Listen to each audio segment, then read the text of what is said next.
أعوذ بالله من الشيطان الرجيم بسم الله الرحمن الرحيم رب اشرح لي صدري ويسر لي أمري واحلل عقدة من لساني يفقه قولي واجعل لي وزيرا من أهلي ربي زدني علما اللهم فقهنا في الدين اللهم فقهنا في الدين اللهم فقهنا في الدين آمين يا أرحم الراحمين.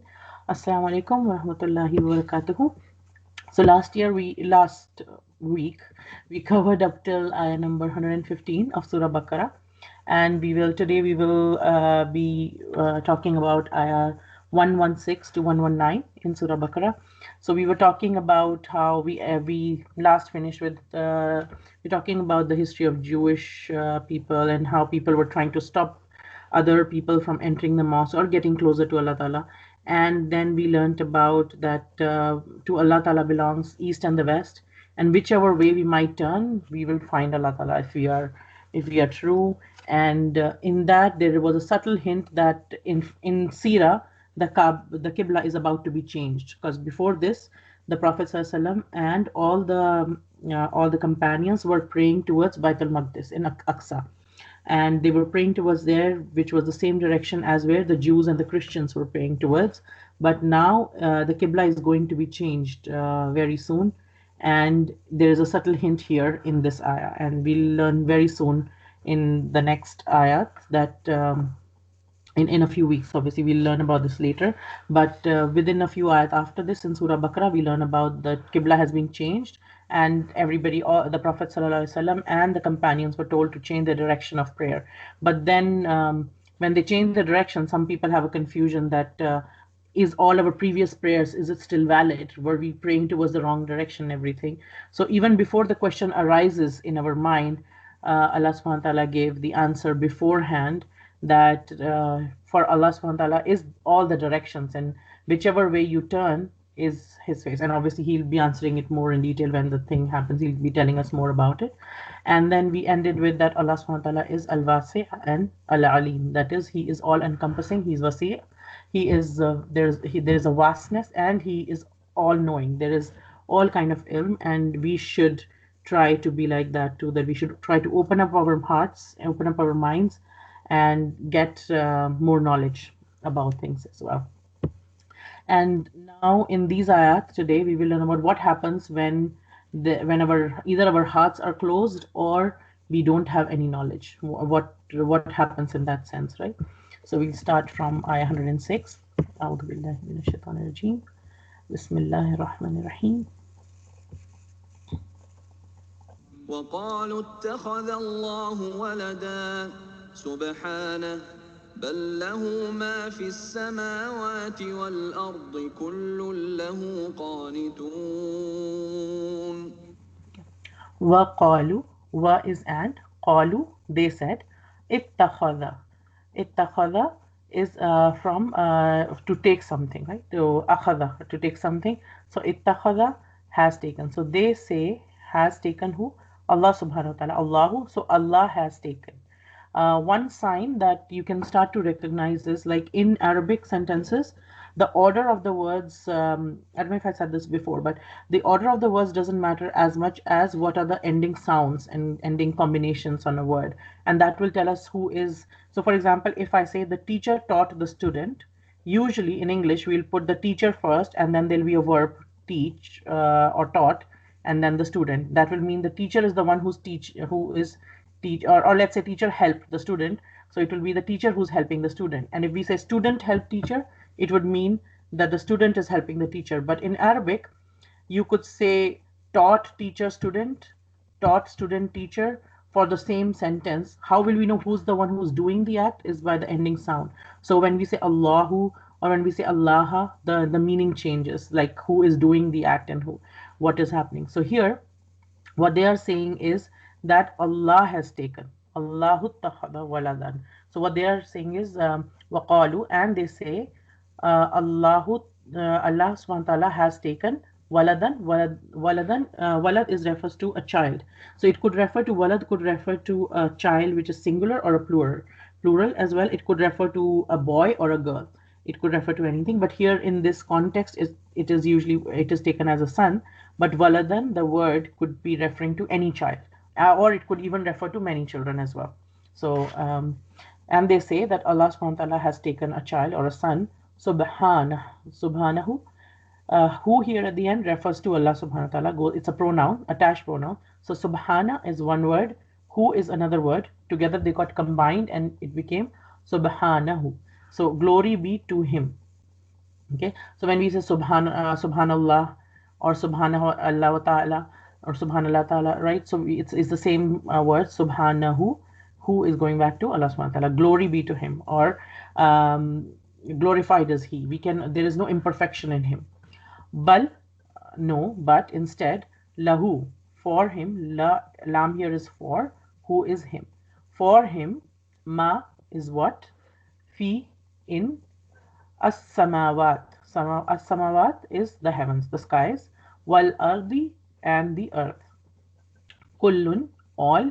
Lahu, lam here is to, who is him. All is to him what?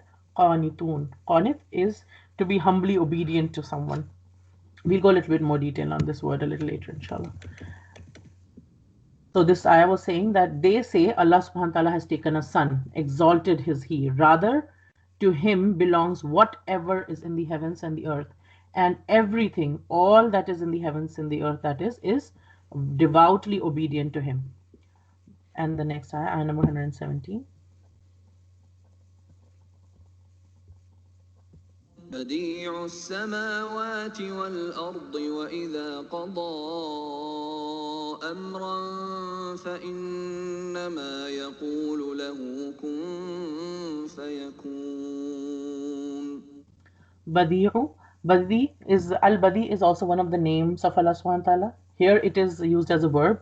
So Badi'us samawati wal ard means he is the one who created, who originated the skies and the earth. Now for creating something, there's other words too, like khalaqa, that we have learned before, but Badi is a different kind of creating something. It's creating something without any model or without anything that you don't have any model before you. You don't have any example before you, and you create something out of nothing. And so, for example, even the word bidah, like we say in Islamic terminology, we say that this is a bidah. Don't do this. This is a bidah. What we are trying to say is there is no origin or source for this thing. Whatever practice is called a bidah, what that means is there is no source, there's no origin. The Prophet ﷺ did not recommend this. There's no history of any of our previous people doing this, and don't create anything new which has a potential of going away from the norm, away from the main body of things. So that's called a bidah. That's the same root word. So ba, dal, and ain, bidah. And here it says Badi'us samawati wal ard, like Allah subhanahu wa ta'ala, he created the skies and the earth, but he created the skies and the earth in a way that he did not have any. When we create a painting of a sky or the earth, or we create a painting of a tree, or somebody makes a painting of a flower, we have looked at a flower before, we have seen what a flower looks like, and then we create a picture of it, or we have we do something out of something. So that's badi, that's to create, khalaqa. But al-badi is creating something out of nothing and with no example before, something that was never seen before or never heard before. So badi'us samawati wal ard, he is the originator of the heavens and the earth. Wa idha, and wa is and, idha, when, qada, he decrees, amran, any matter, a matter or any matter, fa innama, fa, so, innama, inna, certainly, that, yaqulu, he says, lahu, lam is to, who is it. He says to it, kun fayakun. Kun means to be, and fayakun is the same from kaf, vav, and noon. Both the words coming from the same origin. Kun, be, fayakun, and it becomes. Okay. So, and Allah subhanahu wa ta'ala, the one way a lot of people refer to Allah subhanahu wa ta'ala is he's sahibek kun fayakun. Like he's the one who says to anything be and it happens. So, and when he decrees a matter, so he only says, what does he say to it? Kun, be, and it becomes. He doesn't need any means to make anything. And that's why he's al-badi. He creates something out of nothing. And to create something, he doesn't need to put any effort, or he doesn't need any resources or anything, or the help of anybody to make something or create something or for anything to happen. He just says kun and it happens. He just says be and it happens. And ayah number 118. Bismillahirrahmanirrahim. وقال الذين لا يعلمون لولا يكلمنا الله أو تأتينا آية كذلك قال الذين من قبلهم مثل قولهم تشابهت قلوبهم قد بينا الآيات لقوم يوقنون.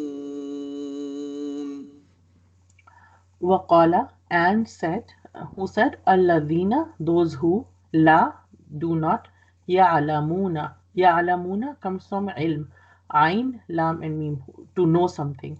So, and said, who said, those who do not know, they said, Laula, why not, yukallimuna, speaks to us, to do kalam to somebody, like kalima, yukallimuna, speaks to us. Na here at the end means us. Yukallimuna, speaks to us. Allahu, Allah subhanahu wa ta'ala. Aw, or ta'atina, comes to us. Ayatun, a sign. So those who do not know, they say, why doesn't Allah speak to us directly? And or why doesn't a sign come to us? Kadhalika, like this. Qala, they said, Alladina, those who, min qablihim, min from, qabl, before, him, them. So from before them, mithla qawlihim, similar to their saying. So kadhalika means like that, and mithla qawlihim, mithla qawlihim also means similar. So it's like almost reinforcing the thing. Like, for example, I would say something like this said those who were saying similar to this exactly like this has been said. So it's like the two words kind of make the point much stronger. So it's like that said those from before, similar to what they are saying. Tashabahat, became alike, qulubuhum, became alike. What did become alike? So it's not just their speech that they're saying the same things. What is also similar, alike, is their hearts. Qulub comes from qalb. Qalb is a heart. So qulubuhum, their heart. So became alike their hearts. Qad, indeed. Bayyanna, we have made clear. Al-ayati, the signs. Li qawmin, for people. Qawm is people. And lam is for people who do what? Yuqinun, who have yaqeen, who firmly believe. Yuqinun, the people who have firm belief. Right? So what this ayah is saying is, those who do not know, those people who are ignorant, those people who do not have the correct knowledge or do not have sense, they are saying, why doesn't Allah speak to us directly, or there comes to us a sign? Thus spoke those before them. Those people who came much before them also said the same words, the same kind of things. And in fact, it's not just their words, their hearts are what resemble each other. And we have clearly shown signs to people who are certain in faith. So the same signs in front, where the people of faith are able to recognize them, and the people who do not have faith are not able to benefit from them. Then ayah 119. أعوذ بالله من الشيطان الرجيم. بسم الله الرحمن الرحيم. إنا أرسلناك بالحق بشيرا ونذيرا ولا تسأل عن أصحاب الجحيم. So inna, so it's inna plus na, and it got together to become inna. So it became indeed we. So inna. So if we don't, when we are learning tajweed, if we don't stretch it enough, if we just say inna arsalnaka instead of inna arsalnaka, if we don't stretch it enough, then we change the meaning, because then we've dropped the letter V. We dropped the word V from here, because it's two words, right? So we have to, so again, just to just remind that tajweed, the stretching has a meaning at several places in the Quran. So here it's the attached word na, and which is hidden, and if we were not to stretch it, we would have changed the meaning. We would have just said, indeed we've sent to you, but there's an added emphasis here with indeed we are the one who have sent it to you. This is what this means, right? So inna, indeed we, arsalnaka, it comes from the root word of this, the root letters of this word is ra, sin, and lam. Rasala, like Rasul, Rasulullah sallallahu alayhi wasallam, right? So he's a messenger of Allah subhanahu wa ta'ala, to send a message or something. Arsalnaka, Na here refers to Allah subhanahu wa ta'ala and ka is to you. So we have sent to you a messenger or a message. Bil haqq, with the haqq, with the truth, with the purpose. Bashiran, Bushra is refers to ba, sheen and ra refers to good news, to give good news of something. And wanadhiran and nadhara is a warning of something. So indeed we have sent to you a messenger or message with the truth, which is bashiran wa nadhiran, which is a good news and a warning at the same time. Wala, and not. Tus'al comes from sa'ala. Sa'ala means to ask something, like in Hindi and Urdu we say sawal karna, right? Wala tus'ala, and wa is and, la is not, and you will not be asked about ashabi, the companions, like the companions of the Prophet sallallahu alaihi wasallam are called sahaba because they were the companions of the prophets, right? The companions are called sahaba, who were his close companions. Um, an ashabil jahim. Jahim refers to a blazing fire. It is one of the names of Jahannam, and linguistically speaking, Jahim refers to the way a lion looks at its prey with the which is just about to attack. When a predator is just about to attack the victim, and the way the lion is looking at the prey, that just before, like if you look at the documentaries on Discovery Channel and things like that, and the lion is just about to jump, and before that it's looking so intently at the prey, and there's a whole herd of animals, but the lion is looking at just that just one calf, or that just one deer, and he has made up his mind that he's going to attack this one and eat this one or whatever, and then he is looking at that. So that look is called Jahim, and it's one of the names of Jahannam because Jahannam is like ready to catch its victims. It's like it's a fire which is blazing, and it has that kind of anger, that kind of uh, tendency to attack and engulf these people. And they say that when we will be walking on the Sirat, like everybody who goes to Jannah will have to pass through Sirat, which is the bridge and the bridge that will take people to Jannah. And beneath that bridge is the fire, and that fire is Jahim, and it is ready to attack and engulf those that it is going to take in itself. So it's something very, it gives the image of something very scary and at the same time which is ready to attack. So it's something that we want to protect ourselves from. So what is being said is, indeed we have sent you. You here refers to the Prophet sallallahu alaihi wasallam. So we here refers to Allah subhanahu wa ta'ala. So indeed we have sent you, in that Allah subhanahu wa ta'ala has sent the Prophet Muhammad sallallahu alaihi wasallam with haqq, and as a bringer of good news and a warning.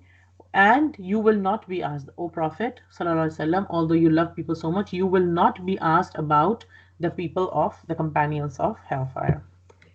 Okay, so inshallah we'll go in a little bit more detail from ayah 116 onwards. Now, so here Allah subhanahu wa ta'ala is saying in ayah number 116, they say Allah subhanahu wa ta'ala has taken a son, exalted is he. Rather, to him belongs whatever is in the heavens and the earth. All are devoutly obedient to him. So first of all, who is saying this? That Allah subhanahu wa ta'ala has taken a son. Astaghfirullah, may Allah protect us from this. So what they are here, there are different point of views that have been expressed here. First of all, it might be referring to the Jews, the Bani Israel, because we learned in a few ayahs before that they said that we are the children of Allah, we are the chosen ones, we are the ones who are, the Allah subhanahu wa ta'ala has chosen us, and we are his like flag bearers, we are his son, and he's our father, that kind of a thing. And some fractions of Judaism also consider Uzair alayhi salam, which was one of the prophets of Bani Israel, as a son of Allah subhanahu wa ta'ala. They regarded him as a son of Allah subhanahu wa ta'ala, and they say that he is Uzair, and they revere him as God. They given him as a position of God as well. In Christians, if you look at the Christians, they consider Isa alayhi salam, or Jesus Christ, as the son of Allah subhanahu wa ta'ala. And there are again many fractions in Christianity as well. Some consider him as a begotten son, and which is like a very graphic kind of an actual son, genetically, like we have like genetically a child of somebody else's. And some say that Allah subhanahu wa ta'ala chose him to be a son, and that's another opinion of some fractions of Christianity, depending on who we speak to. So, but either ways, they consider him as a son of Allah subhanahu wa ta'ala. And similarly, the people of Makkah at this time, when the Quran is being revealed at the time of the Prophet sallallahu alaihi wasallam, the people who are worshipping idols and other things in Makkah and surrounding regions, they considered angels to be the daughters of Allah subhanahu wa ta'ala. So they regarded the angels as these are the daughters of Allah subhanahu wa ta'ala, and they do different tasks for Allah subhanahu wa ta'ala. Like one angel brings rain, and one angel will do something else, and one angel does something else, and all these are the daughters of Allah ta'ala, and they are doing the work. And in later on in the Quran, we learn that in different at one of the places that Allah subhanahu wa ta'ala says that you ascribe daughters to Allah subhanahu wa ta'ala while you want sons for yourself, and you are ascribing daughters for Allah subhanahu wa ta'ala. So that's another thing that we learn later in the Quran. Even if we look at today in a lot of Hindu mythology and a lot of Greek mythology as well, we see a lot of similar things, that there is a god and there are children of this god has this child and this god has this child. And even so, it is something that is very common in cultures where there is a lot of polytheism, and they have this thing that they that there is a child of another, of a god, and things like that. And a remark is being made here to show that these people of the books that came, whether it was the Torah or the Injil, came with the message of Tawheed, that there is one God and worship one God only. Every prophet of Allah came with the same message, that worship one God alone. Yes, the rules might have been different, of the rules of living, and the rules of how to fast, when to fast, how many times to pray, and all these things were slightly different in every time a new Sharia came. But the main message, the Aqidah, was always the same. That is, there is one God, and worship belongs to one God only, and nobody can, like you cannot consider other things or other objects or other people or any other creation as God. And there's only one creator, and everything and everyone else is a creation, no matter how high or how low something is. And this is a remark to say that um, how much the people of the book had fallen in their creed and beliefs, that they are making remarks like those of polytheists, like those who have no knowledge of scripture. So they are making those kind of remarks, that Allah subhanahu wa ta'ala, that God has taken a son. And a few points here to consider is, first of all, having children, the need for having a child to be able to pass on your legacy is something, or pass on your by the time you get old or something, and then you want to pass on something, that whatever you've built to your child, is a sign of a weakness and being temporary, something, a sign of that something is not going to last forever. Like, we as human beings, we know we want children, and we need children in a sense that we know that we are not going to last forever, and we want to leave a legacy with our children and for our children. And that's a sign of weakness, that we need to have children, we need to have that connection, and we feel that connection. But Allah subhanahu wa ta'ala has no such need, right? And he, first of all, he's all living. Then he is free from any old age, or having any kind of weakness at any time. He is, and he will always be. So he doesn't need anything in that sense. Secondly, he owns everything anyways. So what we're learning later is, ballahu ma fis samawati wa ma fil ard. For him is whatever is in the sky and the earth anyway. He doesn't need any deputies to carry on his. Yes, he gives the job for angels. He has made one angel responsible for something. He made Angel Jibril alayhi salam responsible for bringing the wahi. He made Mikael alayhi salam responsible, the angel responsible for rain and other things. But that is his wisdom. When he's given some responsibility, some job to be carried out, he's given it to someone. But that does not mean that those angels have independent authority either. They are still very much owned by Allah Ta'ala. So Allah Ta'ala owns, whether it's the prophets, whether it's the angels, whether it's any creation, Allah subhanahu wa ta'ala owns everything and everyone. He does not have a need to have a son. Secondly, when we say that somebody has a son, now there could be two ways when somebody has a son. First of all, if somebody has the same genes, as the other person, then we can call somebody as a son. Like we do DNA testing and everything, and we say, okay, yes, this person is a son of this man or this woman, right? So this somebody who has the same genes. And another way when we call somebody is a son is when somebody has different genes, but they have like taken that person as a son or adopted that person maybe in that sense. So let's look at these two. There's no example for Allah subhanahu wa ta'ala, obviously, but we look at examples to be able to understand ourselves. So here, when we say that if somebody is saying that Allah subhanahu wa ta'ala has taken a son, what does that mean? First of all, if it is a different genes, different kind of a being than Allah subhanahu wa ta'ala, then there's obviously a defect, because Allah subhanahu wa ta'ala is perfect, and any creation cannot have the exactly who does not have the exactly same makeup, who is not the same, cannot be perfect by that very sense. So if it is a different genetical structure, different, just for the sake of our own understanding, then it is obviously not a son. And when we are saying something like Allah subhanahu wa ta'ala has taken a son, first, if we are saying something like there has been like Allah subhanahu wa ta'ala has created some deputy or somebody else like himself, exactly like himself, to take care of and to give him the job that he is not going to take care of, like the control of the heavens and the earth. He's going to give some part of the control to this other being, then that being doesn't become a god. Like it makes no sense for God to have a child when first of all he does not have a wife. There is no there's no reproductive mechanism there. God does not have any equal, any partner. He does not have a wife, and he does not have a child. The other option when people say is that God, if it is a different or God by definition has no equal and no attributes, the attributes of perfection are very peculiar to him. Nobody else can have that kind of perfection. The way we understand God is that God is the one like whom there is no other. Kul huwallahu ahad. There is no one like God. So we cannot say that somebody is like that. So for example, if I were to say that if somebody comes and visits me and says, I have a goldfish in my house, and I say, okay, I'm going to adopt this goldfish tomorrow. And somebody say, okay, you're joking, right? I'm like, yeah, this is my child. And yeah, I could say that jokingly. But then if you come to my house and I'm like very serious about this, and I go and say, you know what, I'm actually taking this goldfish as my child. And there are some adoption papers that are coming in tomorrow. And then I'm going to sign it. And legally, this goldfish is going to inherit whatever wealth or whatever thing I leave behind. And once I pass away, everything will belong to this goldfish. Um, we could say that, and nowadays people say silly things like that, but it doesn't really mean anything. It doesn't really, if we think about it, that does not make any sense at all. But we and a goldfish are very different species. We are different beings altogether. Yet we say these kind of things, and we if anybody says these things, we know this is foolish.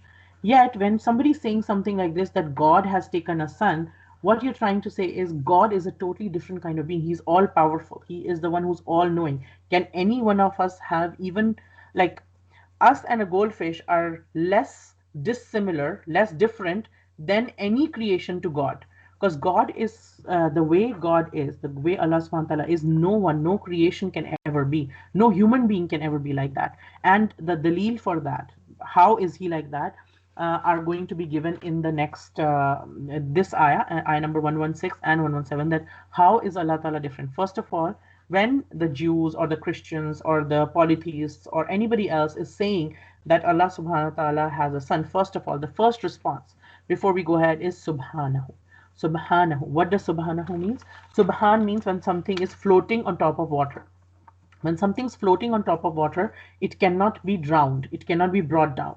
So in a way, that's the connotation, literal connotation. But when we say subhanallah, what does that mean is, if we hear anything, if somebody says anything which is not befitting of the majesty of Allah subhanahu wa ta'ala, then our response is subhanallah. So for example, if somebody has said that God has taken a son, astaghfirullah, that's like something so blasphemous, that's something that makes that's like bringing the honor of Allah subhanahu wa ta'ala down so much that we say, no, no, no, no, you can't do that. Allah subhanahu wa ta'ala's honor is way up. Keep it up there. right? So it has to float up, like something which is floating on top of water has to stay up. It cannot come down. So the honor of Allah Ta'ala we cannot bring down by our words and the way we express our things. So first response before we even give any explanation or say anything is Subhanahu. Subhanallah. Allah subhanahu wa ta'ala is way above what you're saying. What you're saying is something that is not befitting the majesty of Allah subhanahu wa ta'ala. So be cautious of the words that you're saying. Be cautious of what you're saying. Allah subhanahu wa ta'ala's glory is way up high. He is and nobody can reach that glory. No creation, no matter how and how high, can reach that level. Nor when we are saying subhanallah, there's another connotation is we cannot raise anything else to that level of subhana, that level of glory, that level of majesty, that level of perfection of attributes, whether it's ilm, whether it's power, whether it's being able to hear everything. Like he's, for example, he's a sami, he hears everything. Like if I'm talking, for example, to my daughter, and my husband comes and says something else, and at the same time there's a doorbell, and at the same time my phone is ringing, I'll be like, okay, wait, like in 5 seconds, I'll be like, okay, everybody stop. Let me just look at one thing at a time. Okay, I'll say to my daughter, okay, just 1 second, I'll come back to you. My husband, okay, can you please wait for a minute? Then I'll just pick up the phone and say, hold on, and I'll go and check on the door maybe. So, and then I'll cater to everyone one by one. I cannot listen to more than a certain things all the time. And we have, all of us, we've tried to do multitasking and different times in our life. We still try it. And we sometimes, if we are trying to listen to two things at the same time, we fail miserably. It's like just two, that is. And Allah subhanahu wa ta'ala is the one who's hearing the sounds of not just every human being who's calling to him, but he is hearing the sounds of whatever human ears cannot hear. For example, like if you think about the whistle, the dog whistles that we have, those whistles only dogs can hear. Then there's certain kind of sounds which are being made by certain creation, some fishes and some ants and some things that we can't hear. We don't even have the capacity to hear it. A human ear does not have that capacity.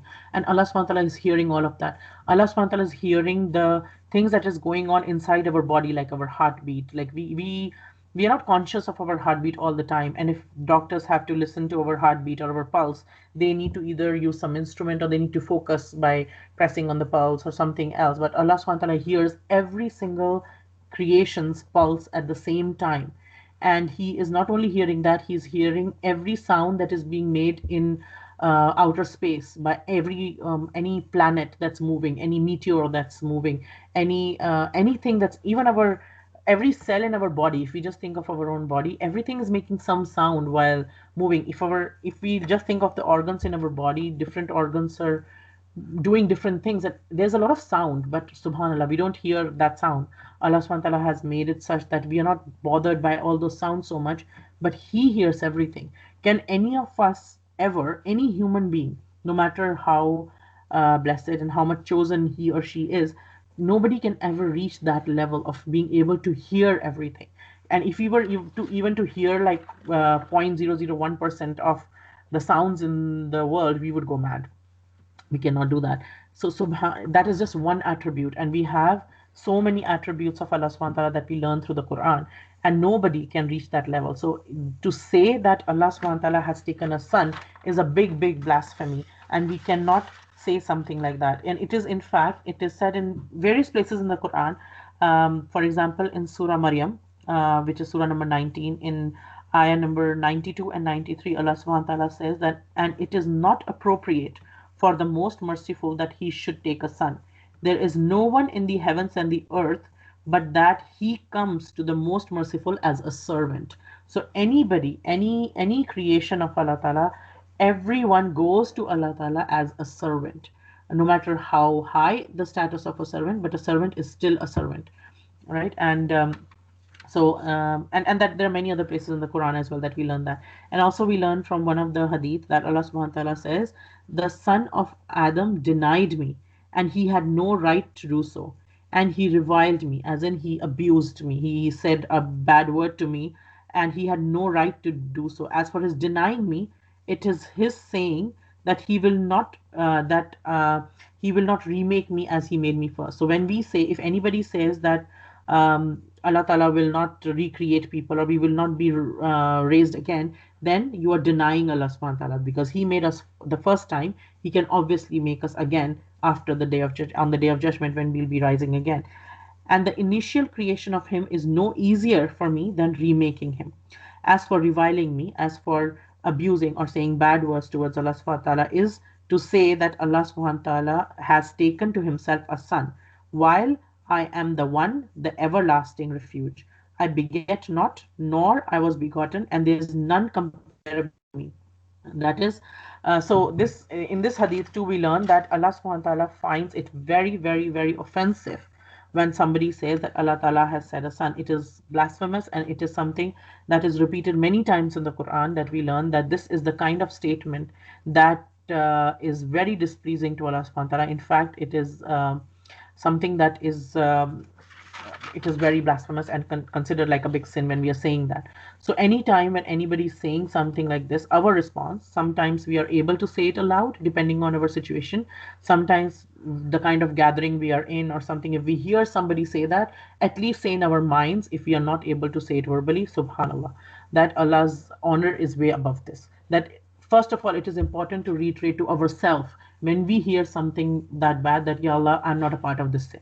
I don't believe this, and I'm not a part of this sin. When anybody is saying that, subhanallah, you are way above any of this that anybody is ascribing.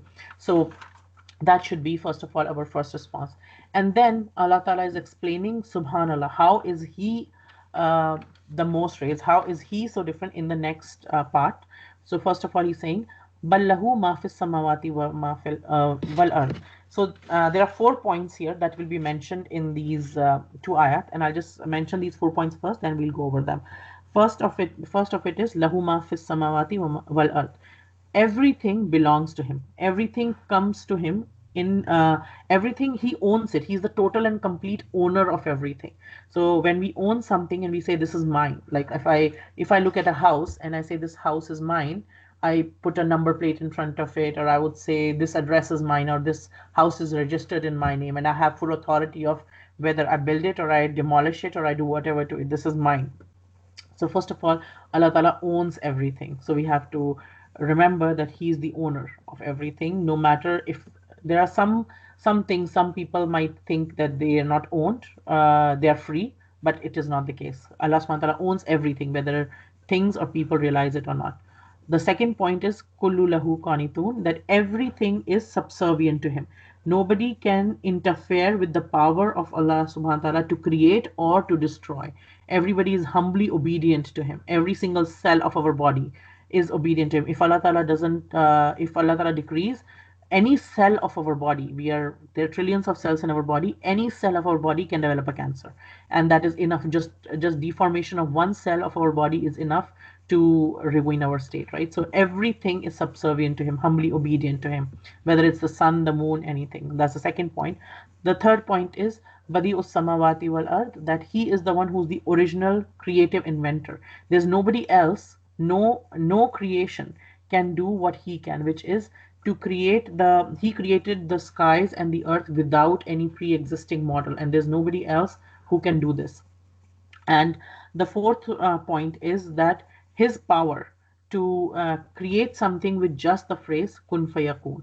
There's anybody else, any of us, or even the prophets, even the angels, anybody who wants to do something, they need some means to do something. They need some raw material to do something. So if I want to make a cake, I need something out of it. I need some flour, I need some eggs, I need things to come together and everything. But it is only Allah subhanahu wa ta'ala who does not need any help, who does not need any ingredients, who does not need anything. When he wants to create something, he just says kun fayakun. And this quality is not shared by anyone. So there are these 4 points. First of all, everything belongs to Allah Ta'ala. He owns everything. Second, everything is subservient to him. Everything is humbly obedient towards him. Third point, that he is the original creative inventor. He is al-Badi, right? So he's the original creative inventor without any prototype. And then the fourth point is that he is the Sahibe kun fayakun, that he is the one who, when he wants to create something, he just says kun and it happens. So first of all, what does he own? He owns, Allah subhanahu wa ta'ala owns everything. When we say that, everything means like every single creation, every single thing that is there in the world is something that is created by Allah subhanahu wa ta'ala, whether it is our DNA, whether it is of the sun, the moon, whether it is something at a cellular level, whether it's something in the universe, everything is what he has created, and he owns it. He has full control over it. Everything. The second thing is everything is qanitun. Qanat is, if we, the root words of this is of, noon and ta. Qanat means to be, to have some, to have dawam in something, to have continuity in something, something that goes on and on and on, and to obey with, obey with humility, to obey with kind of, putting yourself down and then obeying something. So when we are obeying Allah Ta'ala, we, all these things like the sun follows its path and it does not go away from its path. The earth is rotating on its axis and the earth is revolving on its set path. And even if it was to go like zero point 0.1 millimeter on one side or the other side, the life would not, we would not be able to sustain a human life as it is, but it follows its path because it's humbly obedient to Allah Ta'ala and it keeps on obeying Allah Ta'ala. It is, when Allah Ta'ala says to a piece of land that it is going to stay steady, it stays steady. When Allah Ta'ala wants that piece of land to shake, it causes an earthquake. Like it is, it obeys. Everything in the creation of Allah Ta'ala is obeying Allah Ta'ala with kunut, with the continuity and with humility. It bows down to Allah Ta'ala and looks up to Him, right? Another way from kunut is like we say the dua kunut, like in our salah, in witr, when we are saying dua kunut, it is, if we look at the meanings of the dua, it is about farman. It's about like obeying Allah Ta'ala, obedience of Allah Ta'ala. Ya Allah, I will not listen to other creation. I listen to you. I listen to your, and I'll obey to you, right?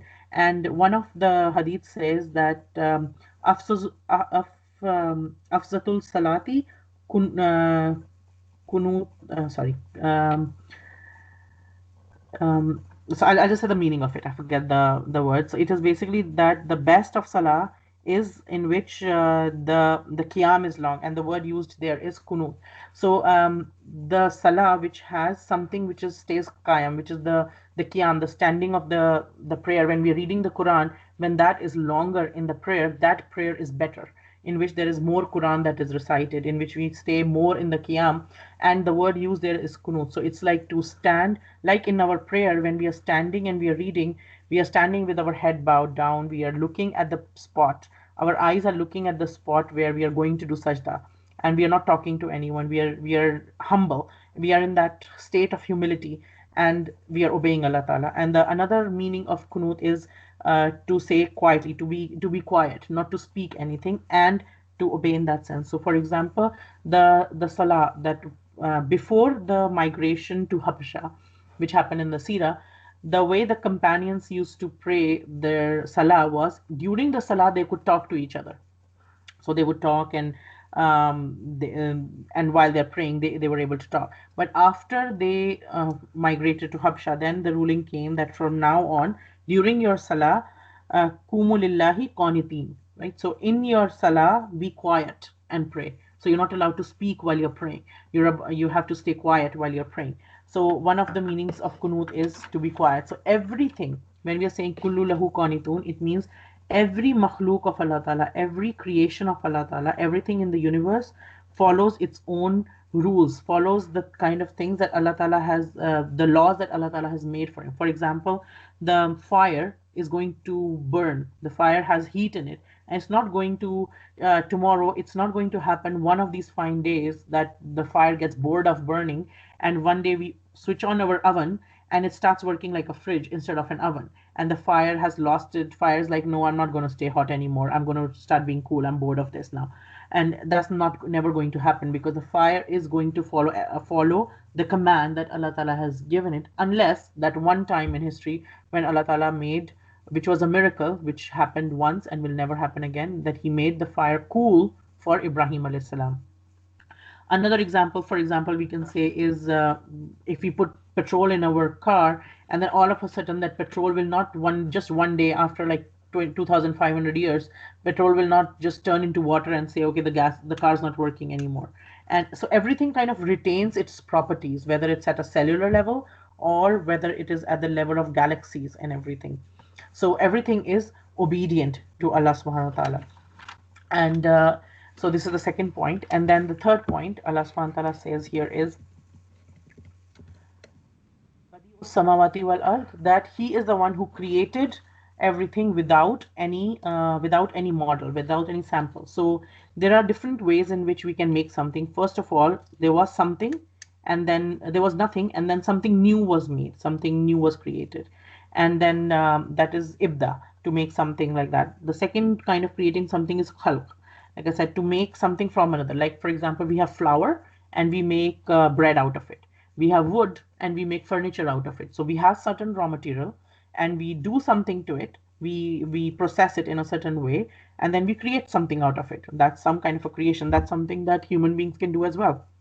Like for example, if our creativity, how it if we are creating recipes, for example, we are creating some kind of a food. I'm making some kind of a cake, and then somebody asks me, okay, how did you make that cake? That's so yummy. It's like I haven't had this kind of cake before. And I'll be like, you know what, my grandma used to make something, and I remember that, and I kind of like sort of like created a spin on that, and then I made this. So I had something to go by. If you look at the buildings of the world, for example, it has the same ingredients like the brick, the glass, the cement, the vinyl, whatever we are using. It's all the same things, but it's just in a different proportion, in a different way we put it together, and we make it creative in that sense. We create different kind of buildings and everything, but that's still khalq. That's not badi. That's not ibda, right? So what is happening is we are creating things, but we are only creating from something. We are not creating things without anything at all, right? So when and the fourth point is, when we want to create something or when we want to do something, how do we do it? We make certain intention that, okay, for example, I make an intention, okay, you know what, I want to have a cup of tea. So I made that intention, like it was very quick, and I never repeated it to myself like I'm saying now, but then I just thought in my mind and I had that intention, okay, you know what, I feel like having a cup of tea. So I get up and then I go and then I take the stove, like put on the kettle or something, and then I fill it with water, put it on, and then take out the tea bag or whatever else, and I start making the tea, and then I put it together. But sometimes it might happen that I had the intention, I do everything, but then all of a sudden some phone call comes or something comes, and that tea is just left standing, and I'm not able to drink it.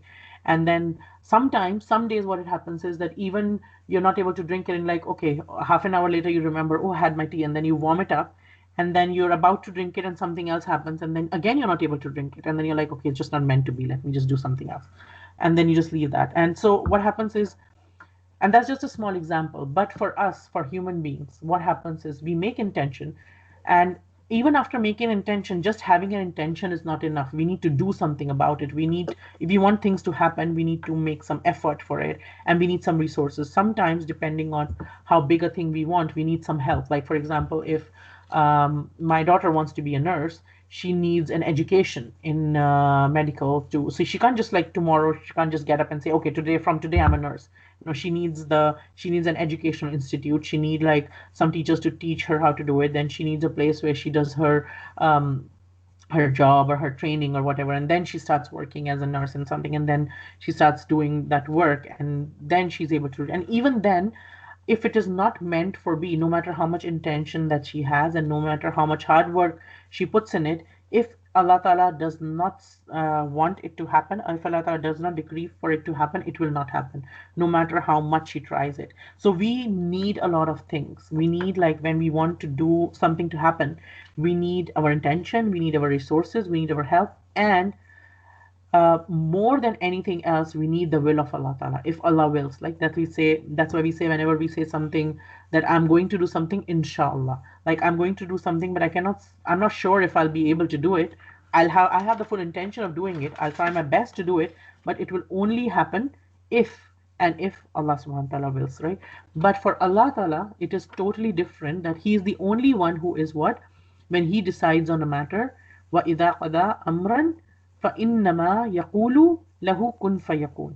He says to it, be, and becomes. So everything in the universe is, that we see, is a result of the the kalmai kun, the kalimai kun, the word kun that he said, that Allah subhanahu wa ta'ala said. Obviously, his saying is not like our saying. We can only say these things, but we cannot imagine Allah subhanahu wa ta'ala. That is one of the pleasures that is reserved for paradise itself. Only those people who go to Jannah will get to see Allah subhanahu wa ta'ala, and how he says and how everything. We cannot imagine him right now. But what we know is what Allah Ta'ala has told us from the Quran is that He just says kun and it happens. And what all are the results of this kalma kun? The sun, the moon, the stars, me, you, the trillions of cells in our body, our DNA.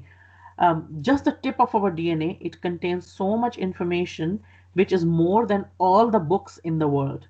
Just the tip of our DNA of any one person has more information than that. If we look at the systems of our body, the digestive system, reproductive system, the urinary system, the nervous system. If you look at the function of each organ of our body, like the liver, the heart, everything, it's all, and how amazing it is and everything, it's all a result of what? The kalma kun. The kalima kun. Allah subhanahu wa ta'ala said kun and it happened. The trillions of galaxies in the universe, solar system, ecosystem, plant kingdom, animal kingdom, the birds, the migratory birds, their patterns, the mountains, the rivers, the oceans, the universe, how it's expanding. All of this is what, and Allah Ta'ala did not need any help for any of this.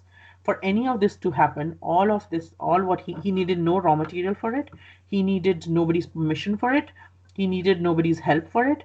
He needs nobody to maintain it. He has given the responsibility of certain angels and certain he's put some laws of nature into certain things, but that's his wisdom. He does not need any of it. He when he wants something to happen, he just says kun and it happens. And that is something that none of us, nobody, no human being, nobody can ever have that kind of a power to say kun and it happens. That is never going to happen, right?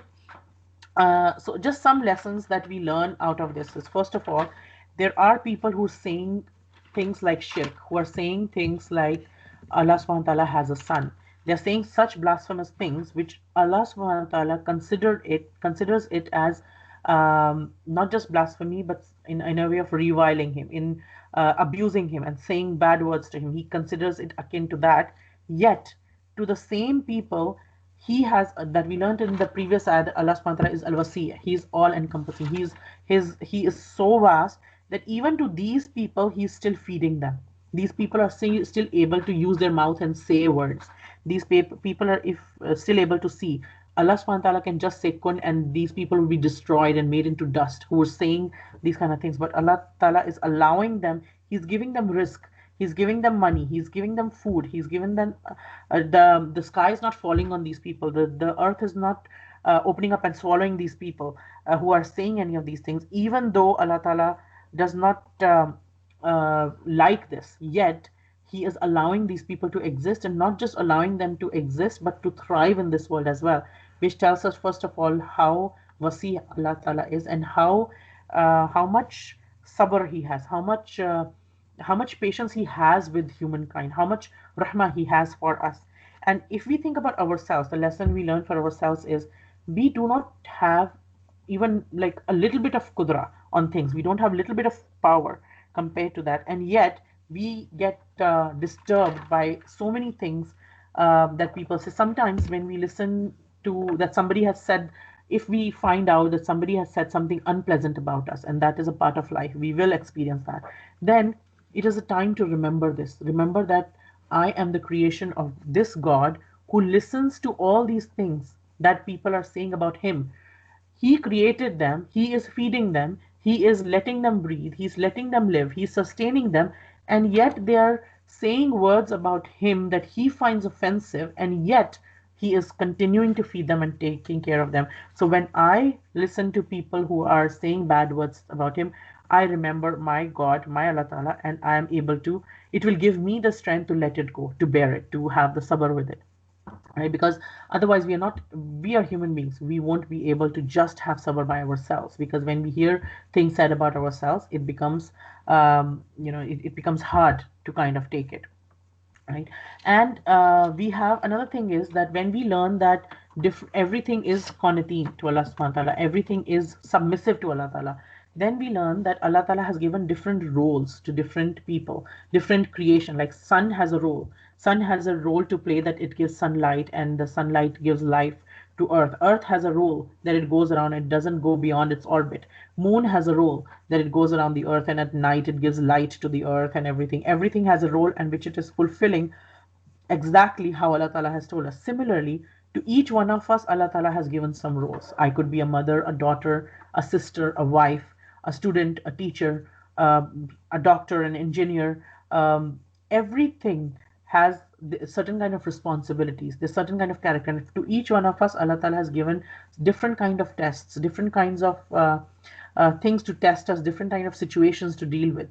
And we need to fulfill our responsibilities with that intention that, Ya Allah, you gave me this, and I'm doing this for your sake. And that's when every action that we do, even if I'm feeding my child, I love my child, and I'm feeding my child, or I'm making some food for my child and giving it, when I make that intention, Ya Allah, you gave me this role, and I am doing it because I want to serve you. Through this child of mine, I want to serve you and follow the role that you have given me. That action becomes ibadah.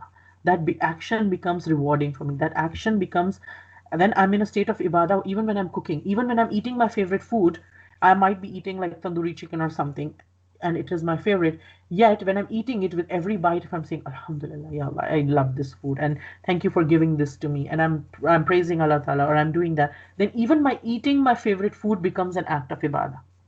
And that's how we can stay in a constant state of ibadah all the time. So another thing that we learn is we fulfill our obligations like Allah Ta'ala asked us to fulfill our obligation, right?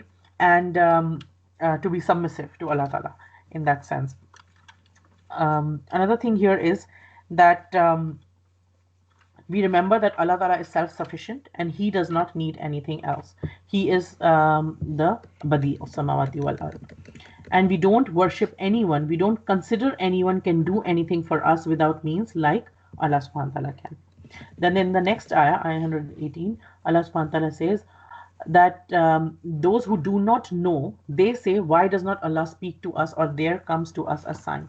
Now this is talking about the mushrikeen in Mecca, the people of Mecca who had not accepted Islam, who did not have any book, who did not have any knowledge, and they would say that, why doesn't Allah Ta'ala come in? And when the Prophet ﷺ would talk to them and invite them to Islam and say that I'm the Prophet of Allah, listen to me, that there is only one God, speak to me, and they would make fun of because of no knowledge and because of very little understanding, they would say that. And sometimes they would understand, but then they wanted to create fitna, they wanted to frustrate, they wanted to irritate, they wanted to create this kind of like make fun of the Prophet ﷺ, and then they would say something like, oh, so an angel comes to you and gives you wahi, right? So tell us something. Why is it that Allah Ta'ala not speak to us, and nor does He give a sign to us?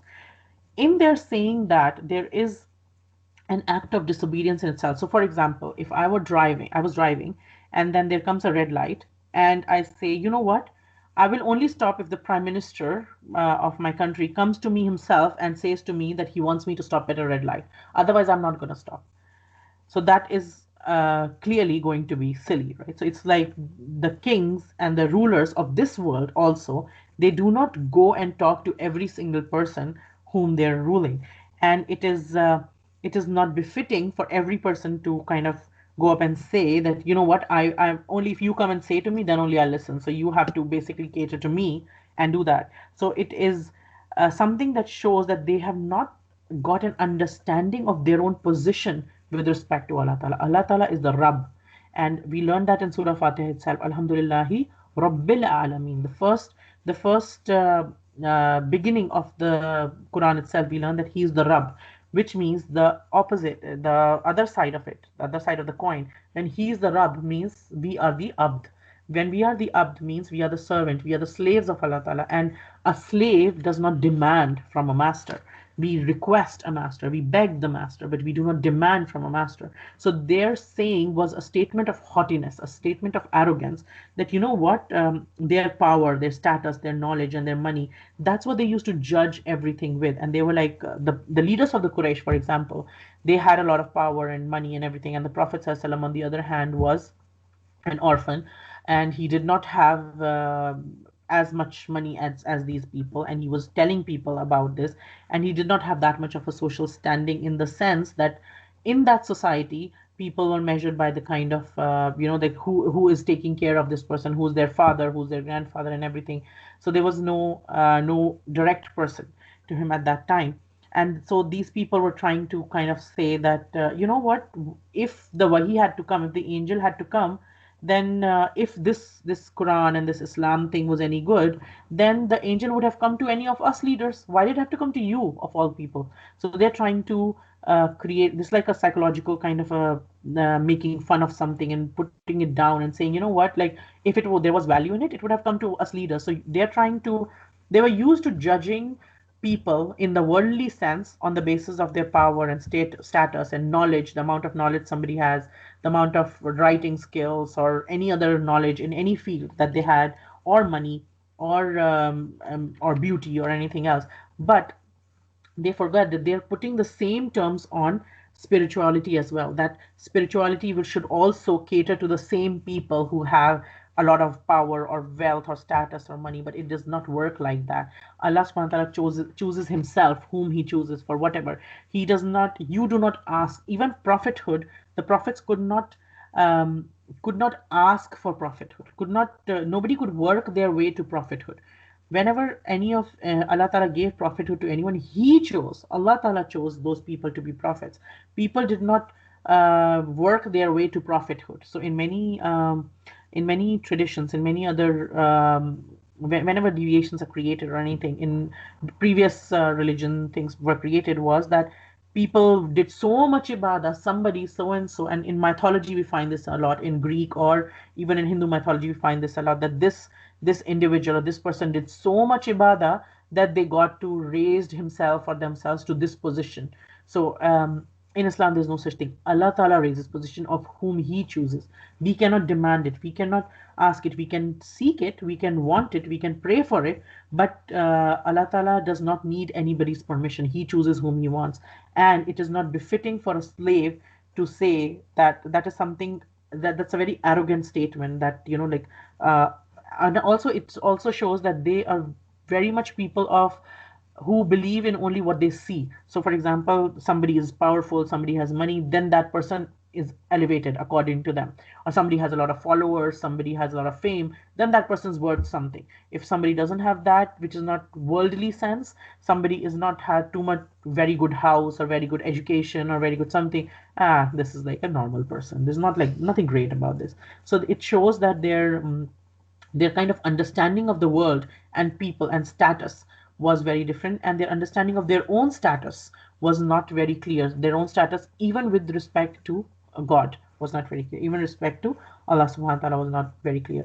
It also shows that this is when Allah ta'ala says that people who do not know say these things, also shows that we can have all kind of knowledge in the world. We can, no matter how advanced knowledge we have in poetry, in literature, in medicine, in engineering, in like economics, in whatever field we have, in financial education, we can have 120 degrees in different fields, and we can have PhDs and this and that. Yet if we do not have the ilm of the Quran, if we do not have the ilm of what Allah Ta'ala wants us to learn about life, about purpose of life, about who am I and what am I doing with this life, who my God is, then we are similar to the people who do not know. When we don't understand our own position with respect, our own status, that Ya Allah, you are the Rabb and I am the Abd.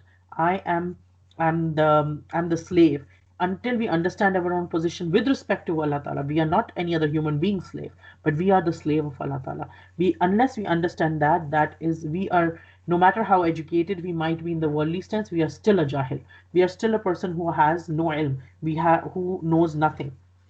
And so these people basically were saying things that they used to love themselves a lot, right? And they were they said these kind of things, and they were saying things very similar to those who came before them. That why doesn't Allah Ta'ala come and speak to him? These were the kind of things that were spoken before by people like Pharaoh, by people like Nimrud, the oppressive rulers of the past.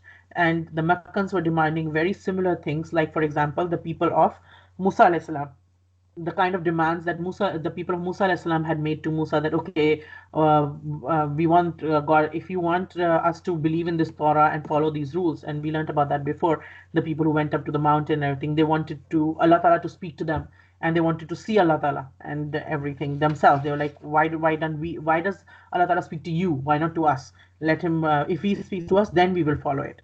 Right? So the Meccans were all the people from Makkah were making very similar kind of claims, and Allah Ta'ala says that they're saying similar kind of things that people before have said. In fact, the problem is not what they're saying, the problem is that their hearts have become similar.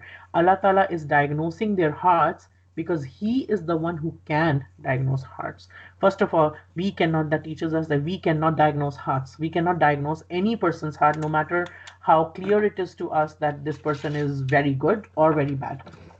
Only Allah Ta'ala knows what's going in the heart of somebody, and he's the one who can diagnose. And so he diagnoses here that people who are saying things like this at that time of the Prophet ﷺ, those people, their hearts are very similar to those previous people. And when somebody has similar hearts, similar goals, they are bound together. They become like same kind of people, the same kind of community, like a same kind of qawm, right? Qawm is a kind of people, a community which is brought together by similar kind of ideas. When their hearts are the same, their actions are the same, then what they should be worried about is that their punishment might be the same too. That all these people, so for example, when and people who don't have the same ideas, they'll end up separating.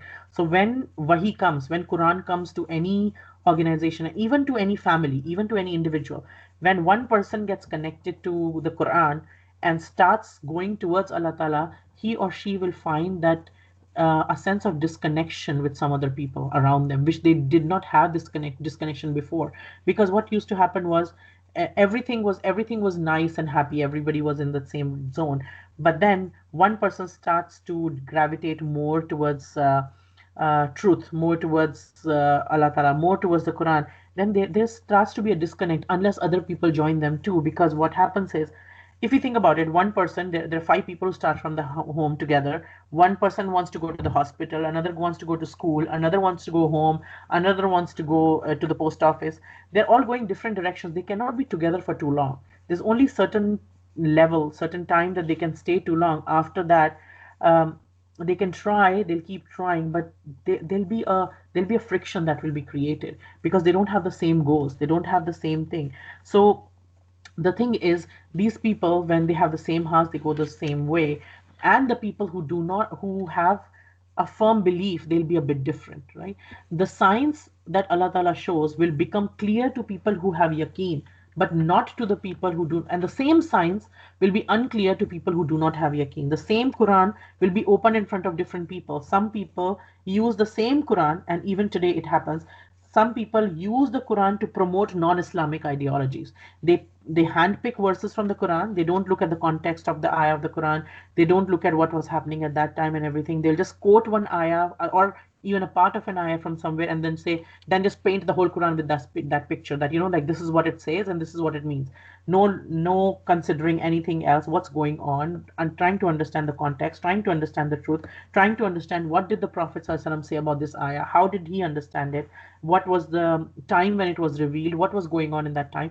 There's a lot of nuances to look at that time. But when people handpick and everything, people can do that. And we learned in the beginning of the Quran as well that yudillu bihi kathira wa yahdi bihi kathira. Like through this Quran, Allah Ta'ala misguides many and guides many. So when we look at the signs of Allah in and around us, and the signs, He has made it very clear. He has made the signs very, very clear. There's no ambiguity anymore. If the signs in the Quran are very, very clear, and so are the signs in the universe. Like the Quran details, as we go through the Quran, we will see that it talks about the universe, the human nature, heaven and earth, history, previous religions. Everything is very, very clear in the Quran. And as we study them, the people who come to it with open heart, with clear heart, who want to follow Allah Ta'ala, they will find in it, even if they're learning from a person who's not as good, as strong in their yaqeen as they are. The person who's strong in yaqeen will get more than even their own ustad at some points, right? So they will develop a kind of yaqeen when they see these signs. Yaqeen is a high level of iman. What does yaqeen mean? Yaqeen is like to have firm belief about something, and to have fully firm belief. Like, for example, they say that even a medicine will work if you believe in it. If you believe in it, then it will work. If you don't believe in something, then it doesn't work anymore, right? And when there is a yaqeen that they have, for example, that you have a mission, a Muslim will go ahead and do something. When a Muslim believes that they don't have anything to do, then they won't do anything, right? So a yaqeen is something that is very, very important. And in ayah number 119, Allah subhanahu wa ta'ala tells the Prophet sallallahu alaihi wasallam that, whatever all these people are saying, these people, obviously, they're his close people. They are not his, these are not just random people. The people that he started preaching to, first of all, were his own family, then his own community. So these people were like, he has lived with them. These are his community, his friends, his the people he has lived with, ate with, went to market with, done work with, trade with, and all these things, right? So this is his own people, and his own people are saying these blasphemous things, and who are saying these arrogant phrases and everything, while he's trying to save them and take them towards Jannah, to save them from hellfire. He's trying to show them the truth. He's come with haqq. Allah Ta'ala has sent the Prophet ﷺ with haqq, gave him truth and purpose, and yet the same people who he's trying to give this haqq to through good news and warning. Now, warning is not the same as making people panic. Warning is like, for example, there's a weather warning that, okay, tomorrow this is going to happen, so take some precautions, let's do this.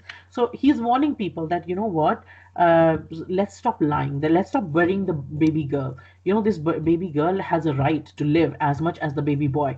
This money that you are earning, it's not a halal way of earning. Let's change our ways and have a halal way of earning, because this can lead to this. We don't want to end up in hellfire. Let's change our ways and go that, right? So he's teaching all these people different things, and yet what they are doing is they are saying blasphemous things to him. They are not listening to him and everything. And obviously, what's happening to the Prophet ﷺ, it is making him sad. He loves these people. He is Rahmatul Alameen. He is the Rahmah for all people. And what their behavior, and they are not accepting Islam, is making him sad. He is worried about these people. He loves them. He's sad for them. And it is natural for anyone who's seeking the truth to feel sad for people that he loves, that they're not accepting. And he's like, it is like he's getting sad, and Allah Ta'ala gives him consolation through this ayah. Wala tus'alu an ashabil jahim. Your job, O Prophet, O Nabi sallallahu alaihi wasallam, and by extension to all of us who are following the Prophet sallallahu alaihi wasallam, our job is to convey the truth. When we learn the truth, we understand the truth, and then we convey the truth with without diluting the message. We convey it properly, nicely, with wisdom. We convey it as best as we can. But our job is only to convey the truth and the good news and the warning. We are not held responsible for what people do after that. Our job is just to convey the message. After that, our job is done. So whether another person accept or not, our job is done by just conveying the message. Rest, opening the heart or not, is between them and Allah Ta'ala themselves. It is not up to us. So, for example, a FedEx person, a person who's taking the delivery of a post or delivering it to some person, whether the other person accepts the delivery or not, the job of the FedEx man is done. He's not, if a FedEx person is delivering, let's say, some clothing, his job is not to go inside the house and put the clothing and hang them in the wardrobe and everything else. His job is just to deliver the package. Now, whether they take the package, they leave the package, they do whatever, it's not his job. The job of a messenger is to convey, to give. After that, it's not his job. So for us too, when we are worried about those people who are close to us, our job is to give them message, and to keep giving them message, and to keep giving them, not lose hope in people either. No matter what we are, our job is till our last time, we keep giving the message, and after that, we leave it at that. We leave it at that between them and Allah subhanahu wa ta'ala. So I pray that Allah Ta'ala accept it from all of us in whatever messages we give. First of all, Allah Ta'ala makes us understand the message, protect us from any deviations, protect us from arrogance. First of all, protect us from lack of knowledge, protect us from harmful knowledge, protect us from anything that is being portrayed to us that is not correct. nowadays there is a lot of like focus on the seen thing. Like there's a lot of even spirituality has become so much like consumerism. There's this happening and that happening, and you need to participate in this and that and this and that and this. So may Allah Ta'ala help us focus, and may Allah Ta'ala help us remember that He loves deeds which are consistent, even if they're small. Even if it's the smallest of deed, if he loves that when we do consistent good deeds for Him. And as Ramadan is coming, may Allah Ta'ala help us to make the most of this Ramadan by connecting our hearts to Him.